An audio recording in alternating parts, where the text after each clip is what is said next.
قال المؤلف الشيخنا ولدنا الملك فكر إلى الله ونفعنا به وبعلومه في الدارين آمين يا رب العالمين.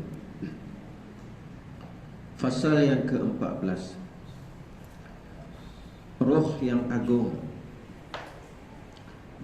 Sama ada roh Muhammad sallallahu alaihi wasallam adalah ciptaan pertama atau bukan, ia adalah perkara khilaf.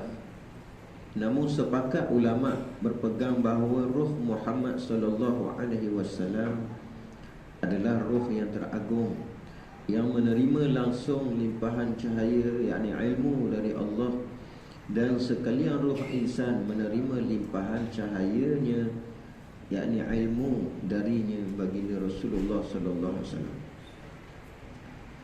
Pada nota kaki yang di bawah itu, nota kaki yang 35, Imam Sa'ad al-Din Al-Taftazani dalam Syarah Al-Ba'in An-Nawawiyah, hadis yang ke-13, menjelaskan bahawa seluruh makhluk di alam ini pada hakikatnya adalah umpama seorang individu, dan roh orang mukmin mempunyai makna kesatuan yang lebih khusus. Roh-roh mereka semua bersatu pada nur yang membawa rahmat, iaitu mereka berhimpun pada tajalli di sisi roh teragung, yakni Nabi Muhammad sallallahu alaihi wasallam. Lalu hal itu membawa kepada penyaksian kepada penzahiran ilahi, yakni tajalli al-haq. Dan sesiapa yang mencapai sedemikian itu, nescaya dia tidak melihat selain Allah. Selanjutnya Imam Fakhrul Razi dalam tafsirnya menyatakan bahawa cahaya itu terhimpun pada nur yang terhebat, yakni Al-Nur Al-Azam, iaitu roh yang menjadi roh terunggul kedudukannya di sisi Allah Subhanahu wa ta'ala. Al-Azam Al-Arwah manzilatan 'inda Allah. Oleh kerana itu Nabi Muhammad sallallahu alaihi wasallam dipanggil Sirajul Al-Munir, lampu yang menerangi. Tersebut di dalam kitab Al-Haqiqah Al-Muhammadiyah oleh Syekh Yusuf An-Nabhani rahimahullahu ta'ala, yang wafat pada 1350 Hijrah. Wa'alam anna ruhaniyat al-anbiya'i kullihim alaihimussalam mustamiddatun min hadratir ruhil a'zam alladhi huwa ruhul wujudi kulli wa huwa fil haqiqati Muhammadun Habibullah idza huwal aslu. Dan ketahuilah, roh-roh para nabi kesemuanya mengambil dari kehadiran ar-ruh al-azam, yakni ruh yang agung, yang menjadi sebab sekalian wujud, dan adalah ar-ruh al-azam itu pada hakikatnya adalah Muhammad, kekasih Allah, kerana ia, yakni Muhammad, adalah asal bagi sesuatu. Ini disebut oleh Syekh Yusuf An-Nabhani di dalam Al-Haqiqah Al-Muhammadiyah 'inda al-Aqtab As-Sa'adah As-Sufiyah. Baik, Muslimin dirahmati Allah Subhanahu wa ta'ala, bukan dirahmati Allah.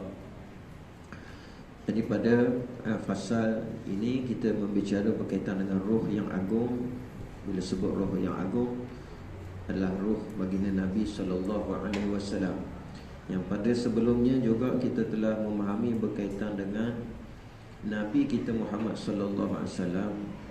Roh Nabi ini merupakan bapa bagi segala roh, ibu bagi roh, ibu bagi segala roh.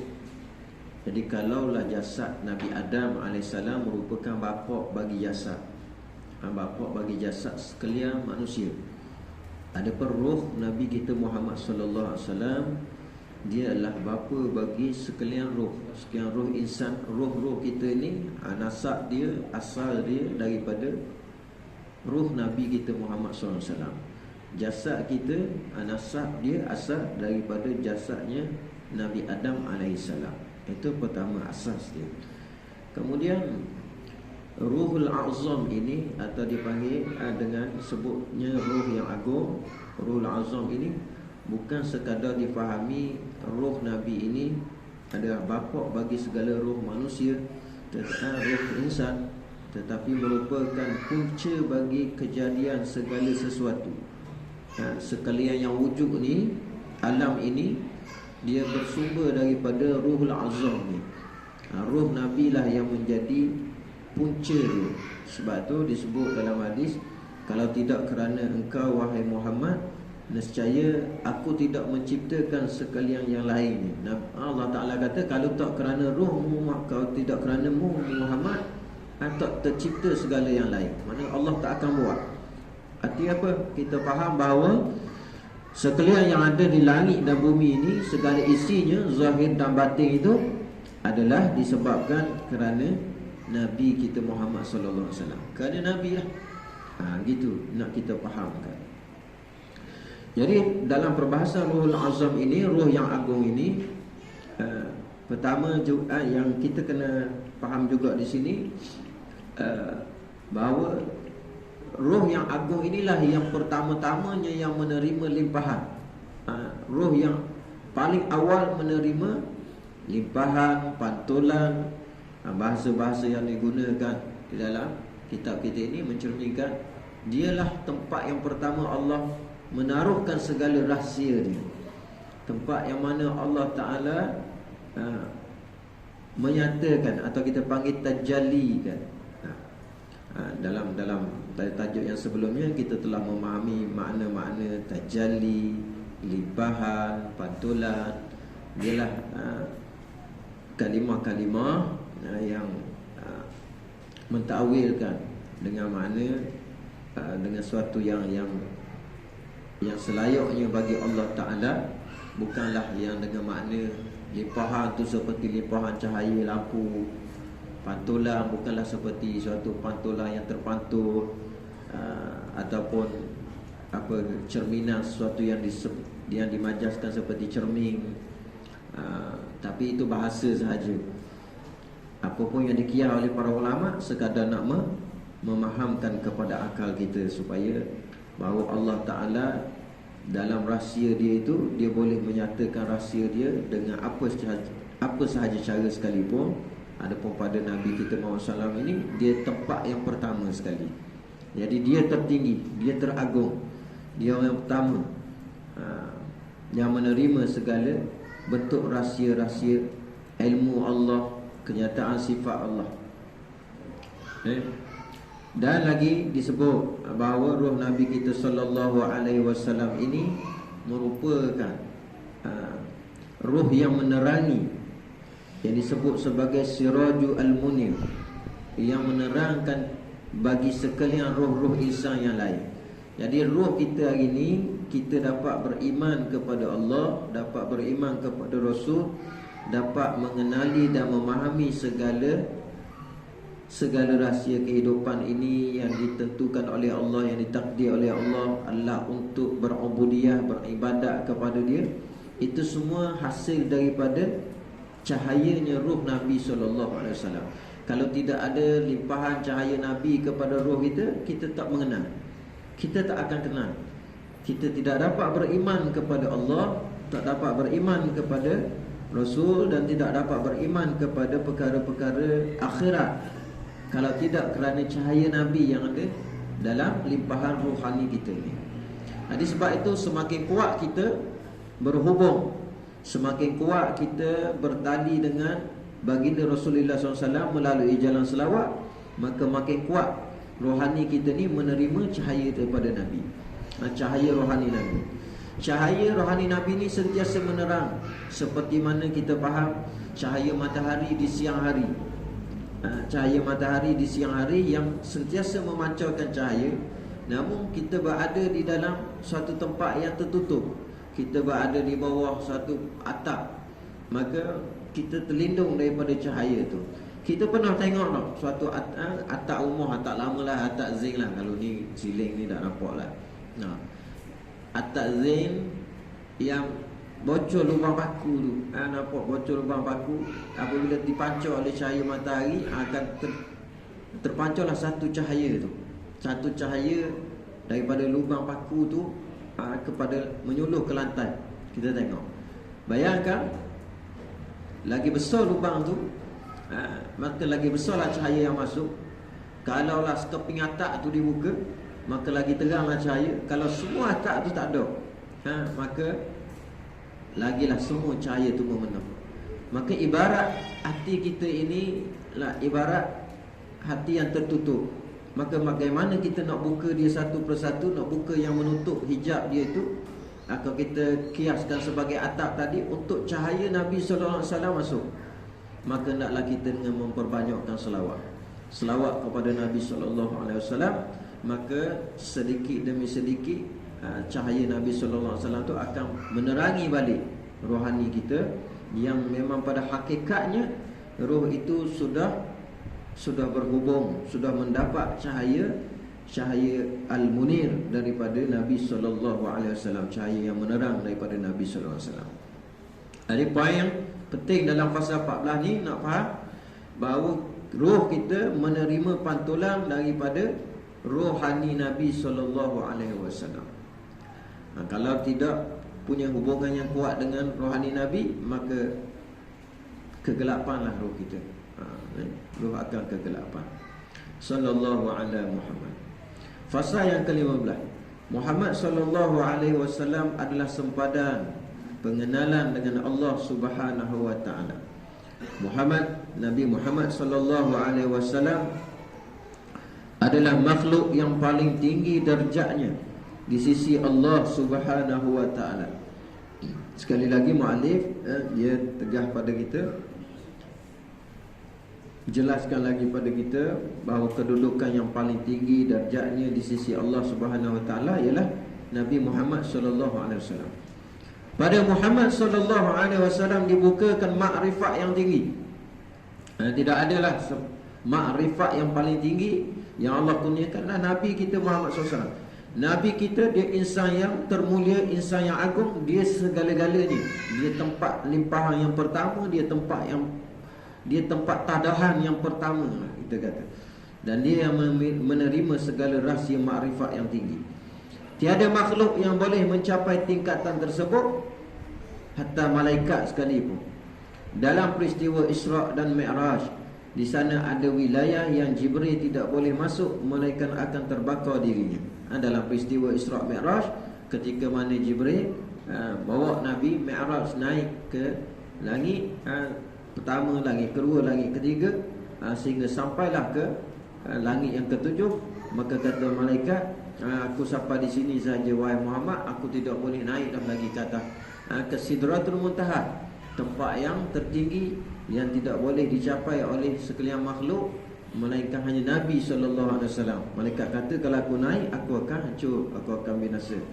Itu menunjukkan ada wilayah-wilayah, ada tempat yang tidak boleh dicapai dah oleh sekalian makhluk, hanya Nabi kita saja. Lalu wilayah itu adalah Sidratul Muntaha, yang merupakan wilayah makrifat yang paling tinggi, yang hanya Muhammad SAW boleh memasukinya. Kenapa? Kerana kedudukan dan tingginya darjat dia. Tinggi darjat dia, dia boleh naik. Kalau kita rapat lah, naik rapat lah, keadaan yang paling tinggi dialah Nabi SAW. Adapun sempadan manusia dalam makrifat. Jadi penggal pertama ni kita jelas bahawa makrifat yang paling tertinggi, yang mencapai darjat kedudukan yang paling tinggi dalam pengenalan dengan Allah, yang paling tahu segala rahsia Allah Ta'ala, ialah Nabi kita Muhammad SAW. Rohaninya, rohnya dan jasmaninya yang paling tinggi. Tidak ada jasad manusia yang paling tinggi kedudukan dia yang boleh naik sampai ke satu tempat yang malaikat tak boleh pergi. Roh, jasad Nabi kita SAW. Isra' wal Mi'raj berlaku dengan jasad dan rohani Nabi kita SAW. Jadi bagaimana pula makrifat kita kepada Allah Ta'ala? Makrifat kita kepada Allah, langsung kepada Allah, macam mana? Makrifat Nabi SAW langsung dengan Allah, maknanya Nabi bermuajahah, Nabi berhadap dengan segala rahsia Allah di Sidratul Muntaha tu. Satu tempat yang tinggi tak dicapai oleh sekalian makhluk, hanya Nabi je duduk situ. Nabi langsung makrifat dengan Allah Subhanahu wa taala. Adapun sempadan makrifat kita pula pada Nabi, kita mengenal Allah apa yang ada pada cerminan Nabi itu, apa yang dipantulkan oleh Nabi SAW. Sebab tu roh kita, roh insan dapat mengenal Allah melalui apa yang dipantul oleh Nur Muhammad ke dalam roh kita. Wa yas'alunaka, bila ditanya alastu bi rabbikum, jawab roh, qalu bala syahidna. Adakah aku ni roh, wahai roh, adakah aku ini Tuhan kamu? Ketika mana roh ditanya oleh Allah Ta'ala, maka roh jawab apa? Bala syahidna. Ya, ya Allah, bahkan kami menyaksikan engkaulah Tuhan kami. Roh kita, roh insan, semua roh insan ni telah menjawab bala syahidna masa tu di alam roh. Dan roh mengenal tu yang dijawab bala syahidna tu, dia belajar roh ni, dia dapat mana? Tidak lain melainkan dia mendapat daripada limpahan Nur Muhammad sallallahu alaihi wasallam. Kerana Nur Muhammad yang terawal yang mengenal Allah Subhanahu wa taala, maka percikan daripada nur itu terciptalah ruh insan. Maka ruh insan telah menanggung setitik daripada rahsia makrifat yang ada di dalam lautan Nur Muhammad. Jadi sebab tu ruh kita boleh jawab bala syahidna. Kemudian apabila ruh itu masuk pula dalam jasad, hari ni di atas dunia ni, roh jadi terhijab balik, roh jadi tertutup balik, roh jadi tak kenal Allah. Kerana roh sudah dibalut dengan beberapa lapisan alam, turun ke satu alam. Alam yang terakhir yang kita tak ingat dah, alam tu alam rahim ibu. Siapa ingat duduk dalam kandungan ibu 9 bulan, lagu mana duduk? Tak ingat. Jangan kata dalam kandungan ibu umur setahun, umur 2 tahun. Siapa ingat dia umur setahun, lagu mana, umur 2 tahun? Tak ada. Tu pun dia alam nyata dah, dia alam dunia dah. Kita kadar mana kita ingat? Paling-paling rapat kita ingat pun mungkin umur kita 5 tahun, 6 tahun pun. Tu kuatlah punya daya ingatan, memori dia, ataupun banyak nostalgia hidup tu yang boleh beri kesan dia. Ada orang dah ingat dah, sekolah dah pun ingat dah momen-momen tu. Bukan kata sepanjang dia umur 7 tahun tu, setahun tu semua dia ingat belaka. Daripada hari pertama dia masuk sekolah rendah, kedua, ketiga, darjah 1 tu dia ingat belaka. Ingat. Itu batasan-batasan ingatan. Maka benda tu, kalau kita ingat semua pun, mungkin orang yang ada di zaman kita pada ketika itu yang memperingat balik pada kita, mak kita, ayah kita, ataupun cikgu kita masa tu yang peringat balik kita, kamu begini. Oh begitu je. Jadi roh ketika itu dia sudah mengenal Allah, dia sudah bermakrifat, maka Allah peringatkan balik. Mu dulu ketika ditanya oleh Allah, maka mu jawab bala syahidna. Ya, mu sudah kenal Allah Ta'ala, mu sudah makrifat. Dan makrifatmu ini mendapat limpahan daripada Nur Muhammad yang terlebih dulu mengenal Allah Subhanahu wa Ta'ala. Okay? Kita sampai sini, kerana itu kita perlu disedarkan balik, dihubungkan balik.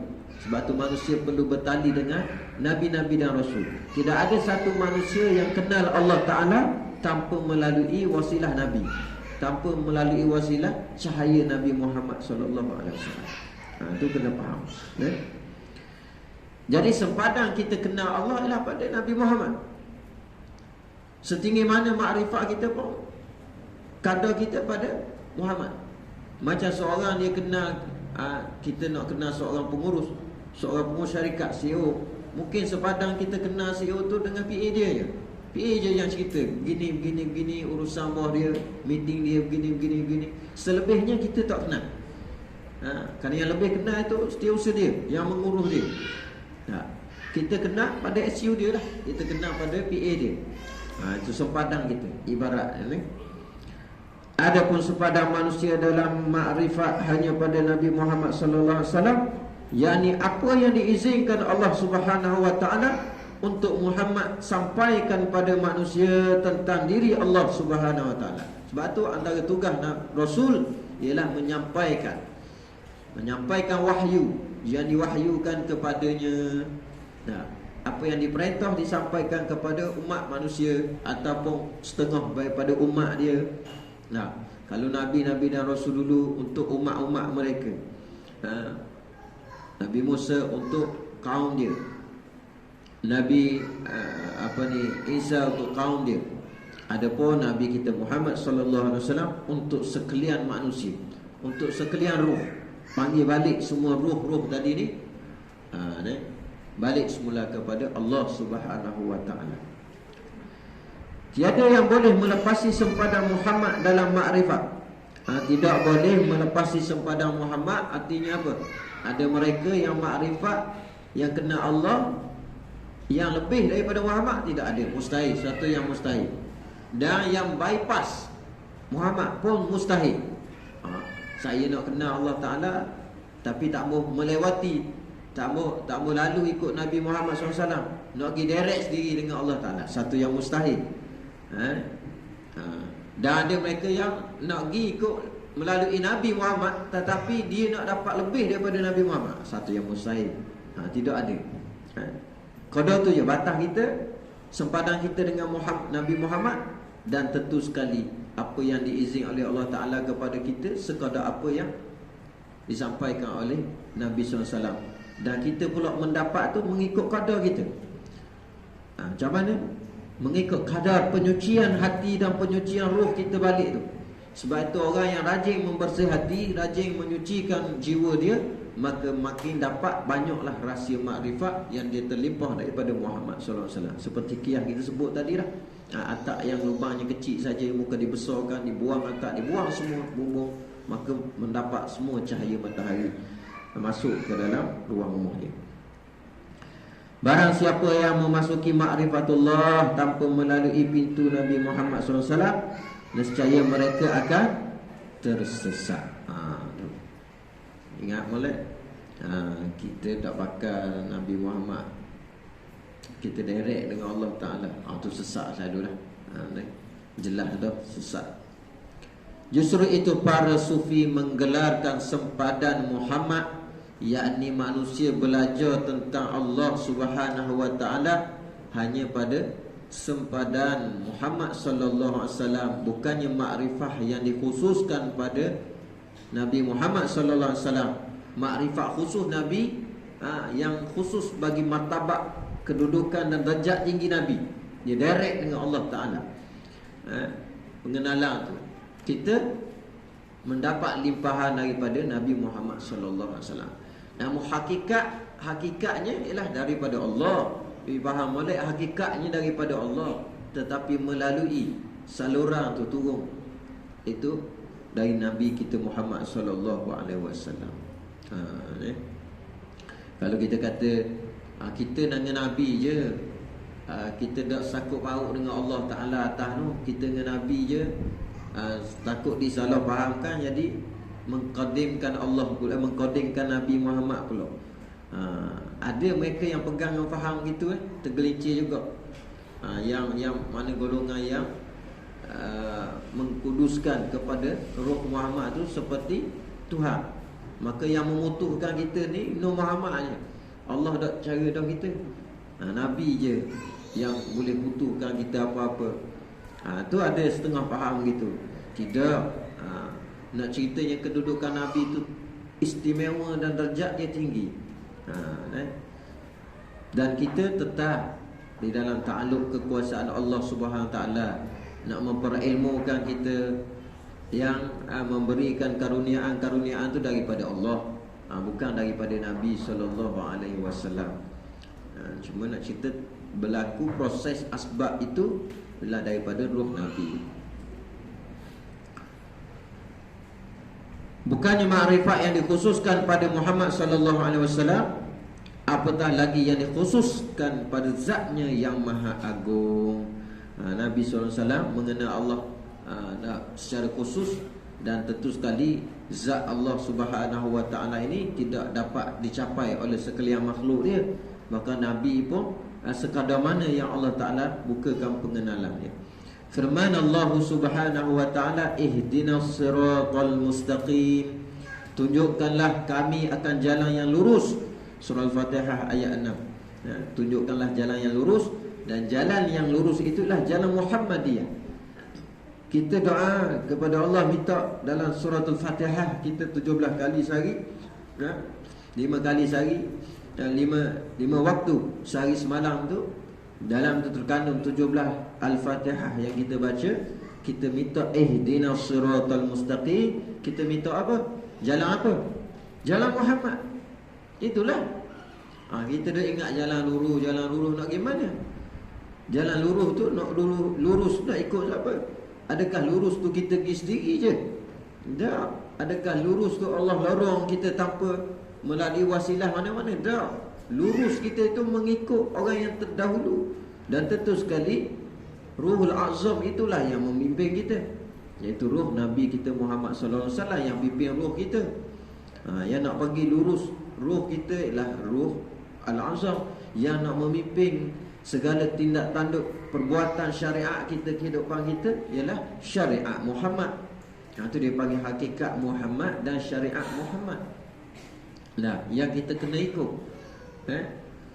Perbuatan ikut Muhammad, hati ikut selain Muhammad.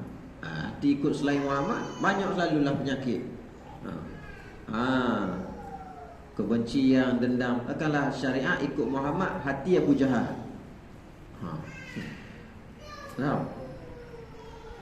Hati Abu Jahal kok dendam, khianat, iri hati, macam-macam. Dan hati Abu Jahal, kalau hati kita seperti perangai Abu Jahal, tentulah perangai itu perangai iblis.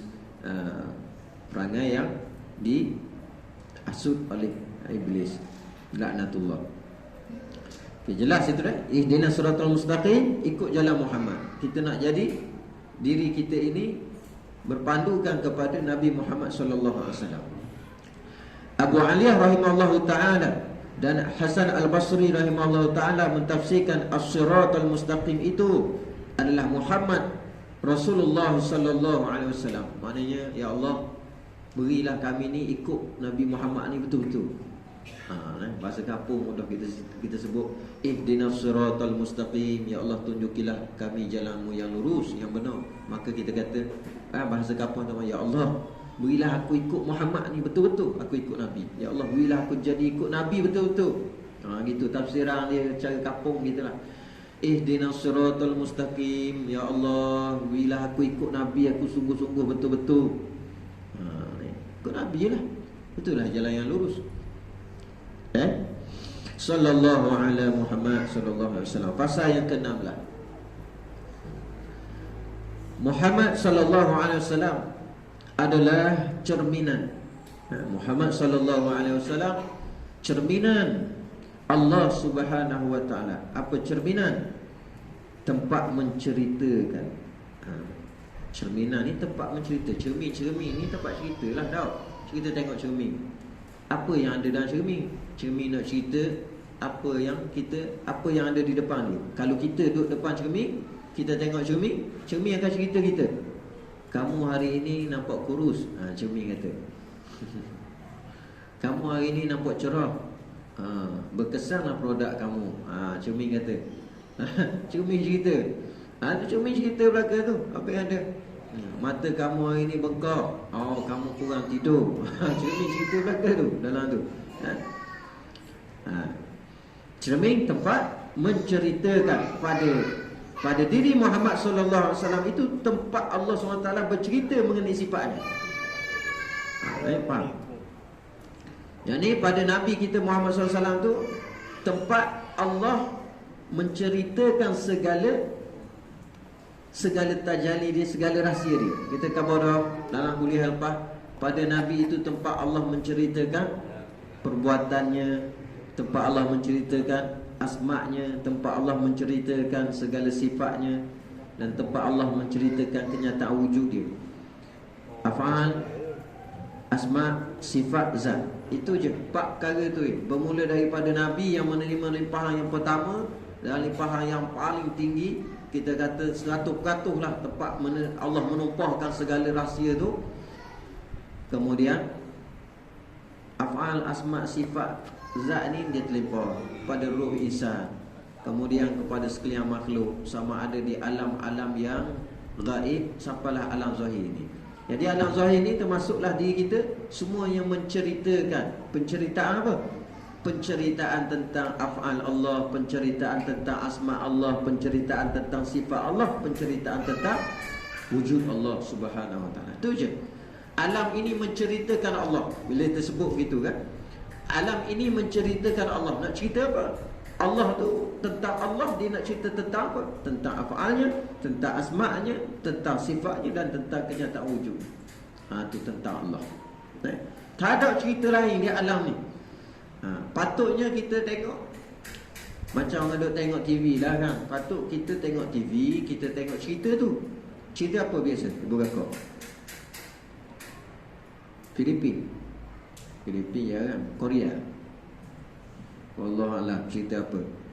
Itu Nustang lah tau. Itu Nustang lah. Itu Nustang jarang kau dah tengok Nustang lah. Kalau Korea, ayah dah tengok Korea. Nyampoh ada dia. Apa benda dia tahu. Kita tengok cerita Hindustan.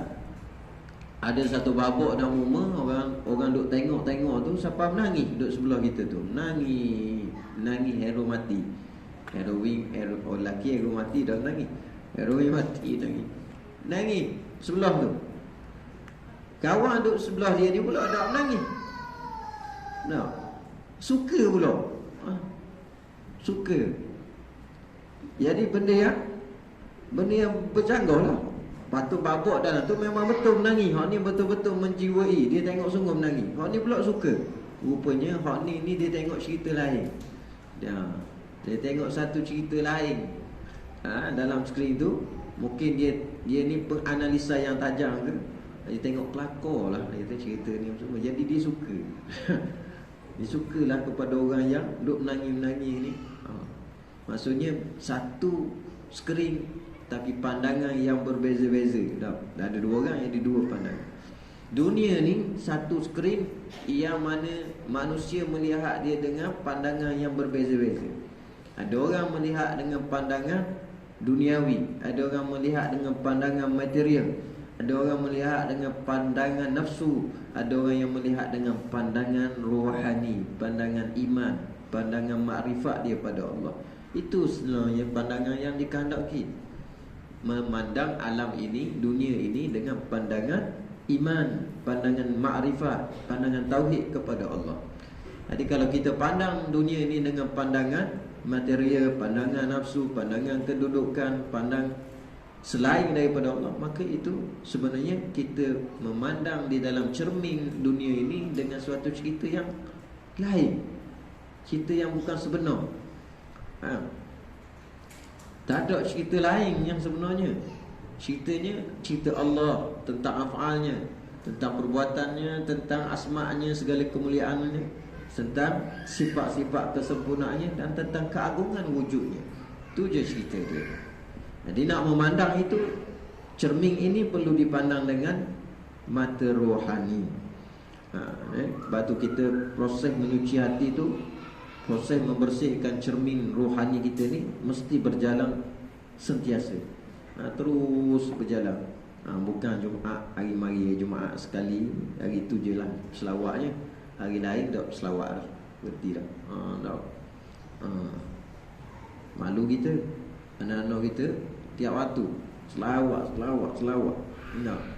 Sikit banyak pun istiqamah. Sikit biar istiqamah. Itu kata guru. Jadi sesiapa yang mahu belajar tentang Allah Subhanahu wa taala, Muhammad sallallahu alaihi wasallam adalah guru yang agung, yang diutuskan, yang dikhususkan oleh Allah Subhanahu wa taala untuk mengajar manusia baik melalui jalan ilmu kepada umum dan juga melalui jalan inkisyaf dari kalangan para awliya. Nabi ada tak? Nabi ada tak sekarang? Nabi ada. Nabi ada di alamnya yang tersendiri, yang khusus. Nabi tak ada di alam zahir ni. Yang ada di alam zahir ni jasad Nabi lah di Madinatul Munawwarah tu. Rohani Nabi, roh Nabi ada. Satu martabat dan kedudukan yang khusus. Maknanya Nabi bukanlah Nabi setelah Nabi wafat, adakah sama wafat Nabi dengan matinya kita? Matinya manusia-manusia biasa yang tidak mengetahui apa yang berlaku. Mati ibu kita, mati ayah kita, adakah mereka tahu apa urusan anak-anak atas dunia? Dah tahu. Sekadar mana yang Allah, kalau qadar tu Allah nak beri tahu, dapatlah mereka tahu. Kalau mereka dulu memang orang-orang soleh yang beramal begini, martabat aulia, mungkin dia boleh tahu. Tapi kalau dia orang biasa, tak tahu. Tapi ini kedudukan Nabi. Sebab tu Allah sebut roh para syuhada ni hidup. Apakah kamu menyangkakan mereka itu mati sedangkan mereka itu hidup di sisi Allah? Itu roh orang-orang mati syahid. Roh para Nabi, roh Rasul lagi. Roh Nabi kita Muhammad SAW lagi. Roh ni hidup. Jadi Nabi ni hidup. Nabi ni hidup sekarang. Tapi pada satu keadaan dan alam yang khusus bagi dia. Dan hidup Nabi itu mengetahui keadaan umat dia. Nabi mengetahui keadaan umat. Nabi tahu keadaan kita sekarang. Sebab tu orang yang ada rindu dan kasih kepada Nabi, dia faham perkara ini, maka dia apabila dia nak melakukan segala sesuatu, maka dia beringat, Nabi tahu apa yang aku buat ni. Bukan sekadar Allah Ta'ala tu yang tahu. Allah hakikat memang maha mengetahui dah. Tapi Allah berikan kedudukan, keistimewaan dan keagungan yang tinggi kepada Nabi. Nabi tahu apa yang berlaku pada umat dia.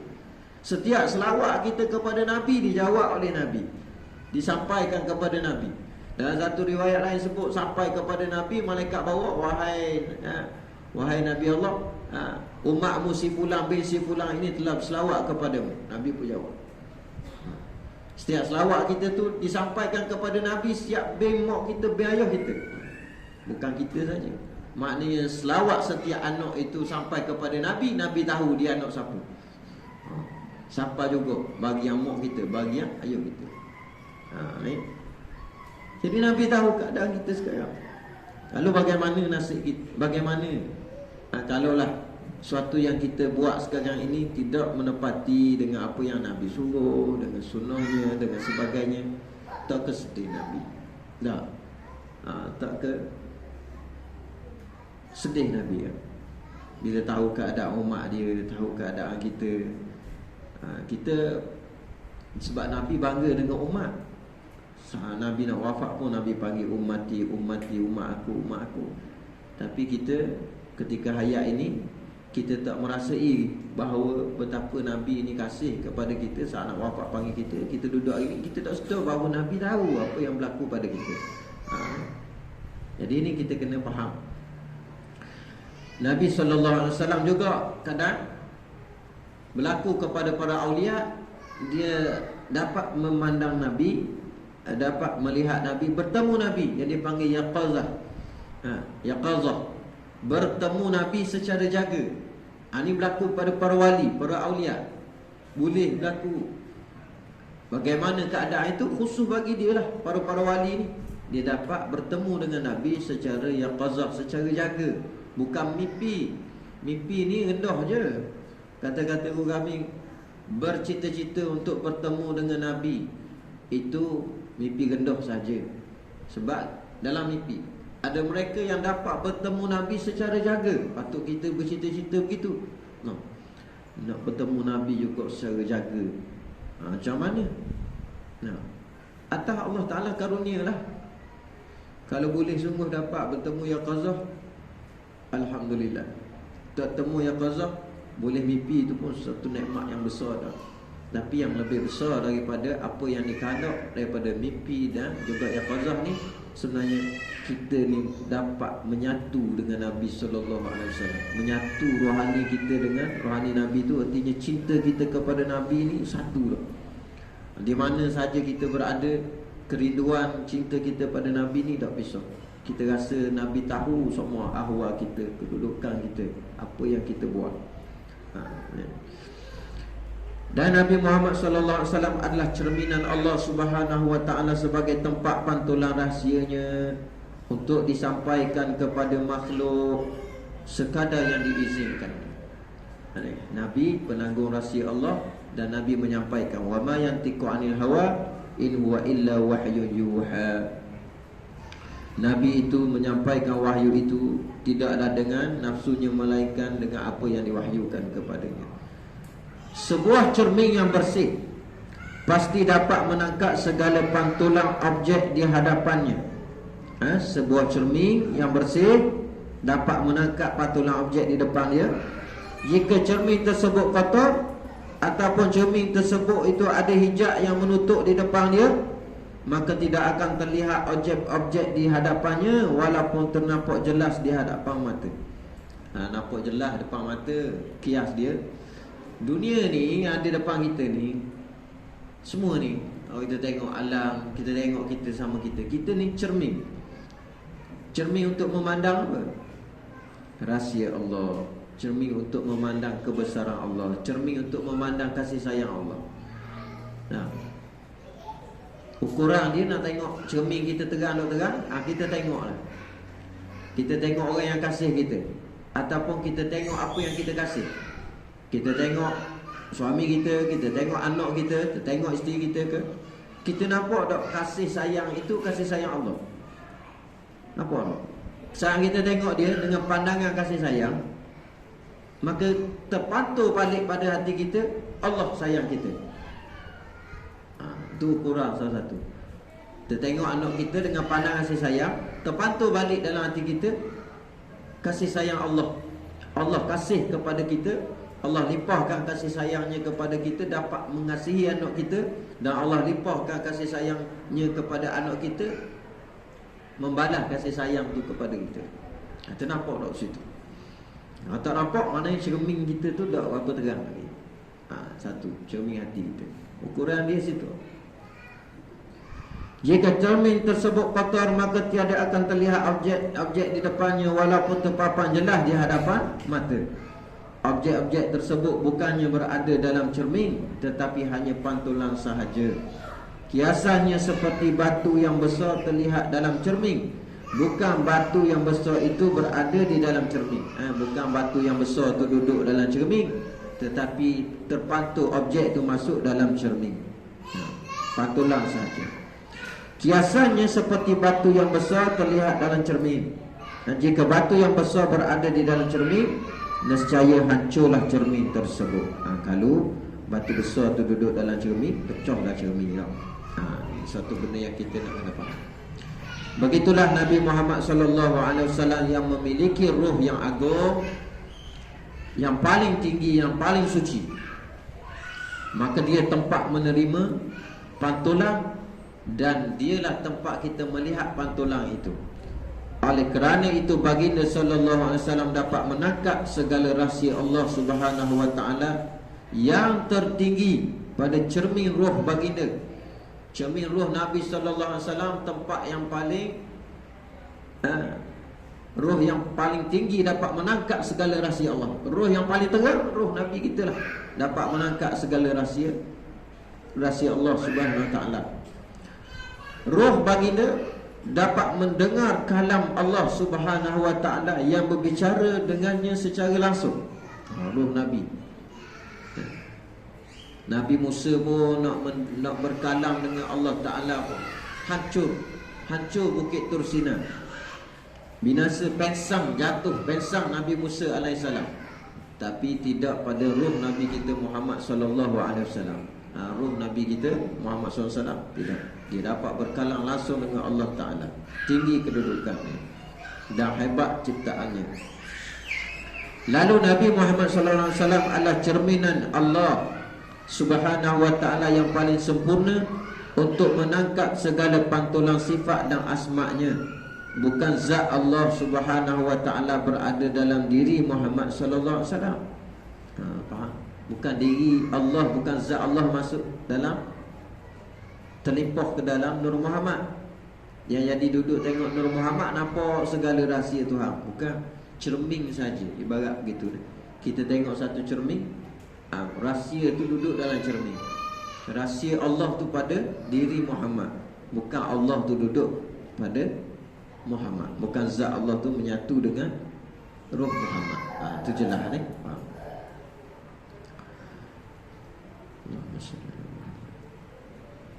Jadi Muhammad sallallahu alaihi wasallam adalah cerminan Allah Subhanahu wa taala yang paling sempurna untuk menangkap segala pantulan sifat dan asma-Nya.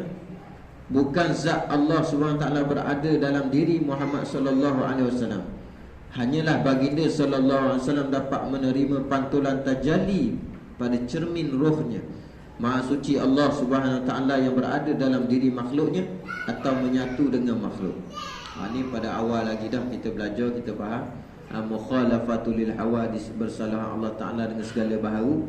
Roh Nabi kita Muhammad Allah Subhanahu wa taala tidaklah menyamai makhluk, tidaklah menyatu dengan makhluk, tidaklah makhluk pula jadi Allah ke tidak. Itu kita kena faham. Berkata Al-Imam Ibn Atha'illah rahimahullah ta'ala yang wafat 709 Hijrah dalam hikam beliau, wusuluka ilallahi wusuluka ilal ilmi bihi wa illa faj'alla rabbuna an yattasila bihi syai'un aw yattasila huwa bi syai'in. Artinya sampainya, yakni wusul, sampainya wusul kamu kepada Allah Ta'ala adalah sampai kamu kepada pengetahuan makrifat akan Allah.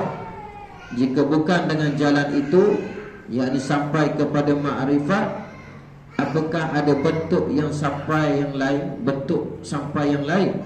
Ini kerana maha agung Allah daripada menyentuh dan disentuh sesuatu.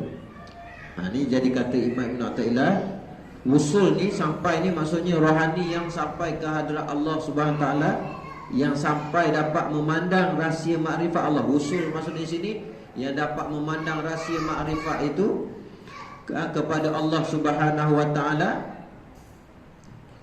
adalah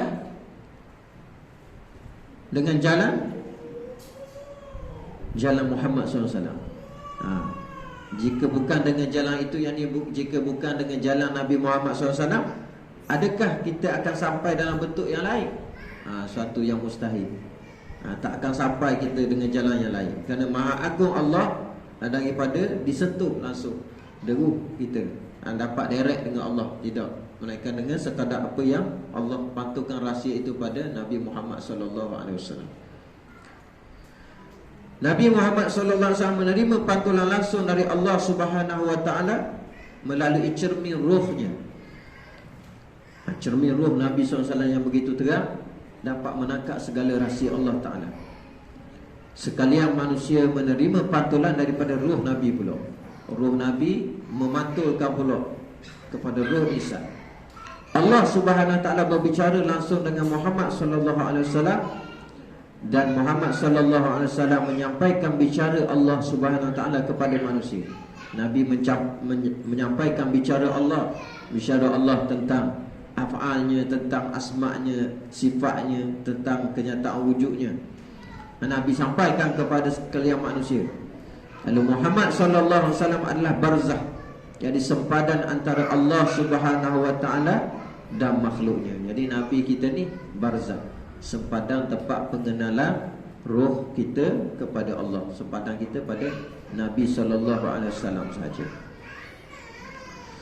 Nabi Muhammad sallallahu alaihi wasallam adalah perantaraan.